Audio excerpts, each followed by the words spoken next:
façam parte da nossa experiência cristã. Que realmente nós vivamos vidas libertadas do poder do pecado. Que realmente os fatos de Cristo, o que Cristo fez por nós Então, na falando cruz, se torne... uma palavra muito interessante, nós somos escravos, nós temos uma dependência, escravos do pecado. É nós, é a raça. Né? Então vamos gravar isso, porque a falta de discernimento espiritual faz com que a gente não compreenda, como Paulo escreveu, e é isso que ele está analisando, além de lendo para nós, não haja discernimento de que nós somos escravos do pecado. Nossa experiência aqui, na vida, no mundo, na Terra, na nossa vida humana aqui. E por isso, ele então entra no capítulo 7 para nos falar da experiência cristã. No capítulo 7, a segunda parte, o capítulo 8 nos fala da experiência cristã. Como nós experimentamos na nossa vida o poder libertador do Evangelho de Jesus Cristo. Então vamos... Aí já ele acenou com a libertação dessa escravidão. Jesus Cristo. É ele que nos liberta, ou pode nos libertar. Quem ainda não foi liberto, espero que seja liberto, que é o novo nascimento.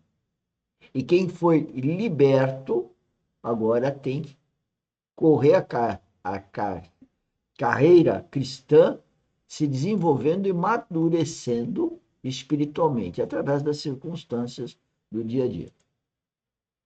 E onde nós estamos? No capítulo 8, quando Paulo diz: agora, pois, já nenhuma condenação há para os que estão em Cristo Jesus. Ele está falando de todos os aspectos da condenação que o pecado trouxe à nossa vida. O aspecto objetivo, que nós já falamos, a questão do pecado como o poder que escraviza a vida humana a partir de Adão, também foi tratado na cruz. E agora, a experiência do pecado em nós, operando na nossa vida particular, individual. Nós experimentamos o poder do pecado em nós. E então, é isso que ele trata no capítulo 7. Agora, é muito importante. Eu diria que são dois momentos, né? Um momento é do novo nascimento, é da libertação do pecado. Ou seja, não tínhamos uma relação com Deus, nascemos nenenzinho na barriga da mãe ali, nascemos com esse corte, mas com a ressurreição de Cristo nós podemos também ressuscitar e aí temos esse momento de novo nascimento, de ser um tão cristão. E eu digo cristão verdadeiro, porque muita gente fala cristão, mas é nominal. Mas depois nós continuamos cometendo erros. Nós continuamos carnais. Nós temos uma escravidão em jogo. Então, continua o processo de limpeza de cada um de nós. Aqui, nos eruditos bíblicos, tem uma discussão que parece nunca ter fim. O apóstolo está falando da sua experiência antes de conhecer o Senhor, no capítulo 7, ou está falando da sua experiência depois de conhecer o Senhor? Aí você pode dividir águas. Tem eruditos para um lado e para outro, e até hoje muitos deles nunca conseguiram definir. Mas, como eu preciso falar disso, eu preciso também tomar um posicionamento ao respeito. Eu creio que Paulo está falando da experiência cristã posterior ao novo nascimento. Por que creio isso? Porque, primeiramente, Paulo fala em tempo presente. Se você lê com atenção o capítulo, ele não está falando no passado, está falando em presente. Eu vejo, eu sinto, eu experimento o tempo presente.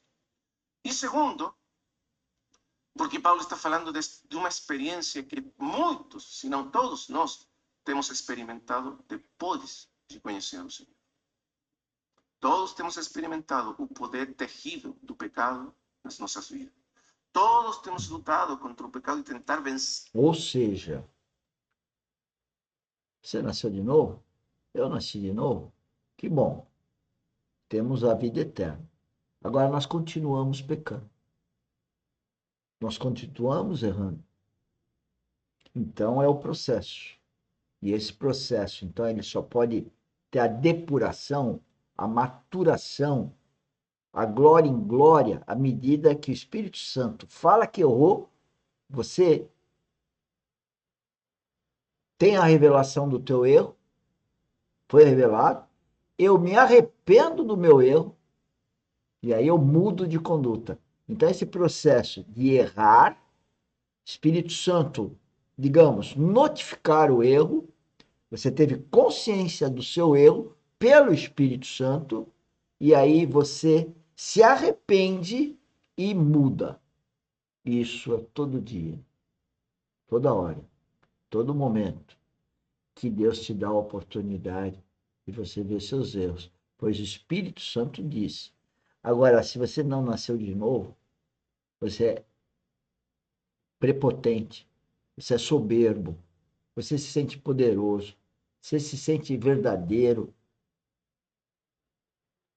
você acha que você não está mentindo, você acha que você não está errando, porque o inimigo vai cegando, levando você para as trevas, e você então não tem a luz do Espírito.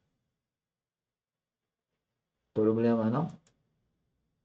Ser o pecado, ser os pecados, e temos achado que resulta praticamente impossível ao longo dos anos vencer esses pecados. Agora, se você não tem essa experiência, eu acho que seria uma maravilha, né? Mas nunca conheci ninguém que Tá tivesse vendo? essa experiência. Todo Nenhum mundo cristão peca. conhece dessa maneira. Todos nós sabemos o que significa a terrível garra do pecado aprisionando as nossas vidas. Não é assim? Isso é a consciência do E novo todos nós nascido. sabemos o que Paulo está falando aqui. Todos temos experimentado essa luta, esse desejo, essa vontade de nunca mais. E voltar a fazer exatamente o mesmo que nós odiamos, aborrecemos fazer. Não é assim? Uma, outra e outra vez. Por isso que o Senhor nos providenciou a experiência do apóstolo Paulo. Porque Paulo conheceu essa experiência, porém também conheceu a vitória de Cristo nessa experiência. Então, ele nos diz que é possível, totalmente possível, mais do que possível, vencer ao pecado nas nossas vidas. E é Mas isso que ele vai é tratar um aqui hoje. processo. Mas é muito importante como Paulo, como já nós falamos, ele não fala de uma perspectiva puramente teórica. Ele está falando da experiência. Ele se coloca junto conosco, ele se coloca como um modelo de como as coisas acontecem. E ele não tem medo de mostrar a sua própria experiência de derrota na questão da luta contra o pecado. Uma segunda razão pela que eu creio pessoalmente que trata-se de uma experiência dele como crente, talvez não no momento exatamente presente da carta, porque ele já tinha experimentado a vitória, porém, talvez no princípio, quando ele começou a sua caminhada nos primeiros anos, não sei.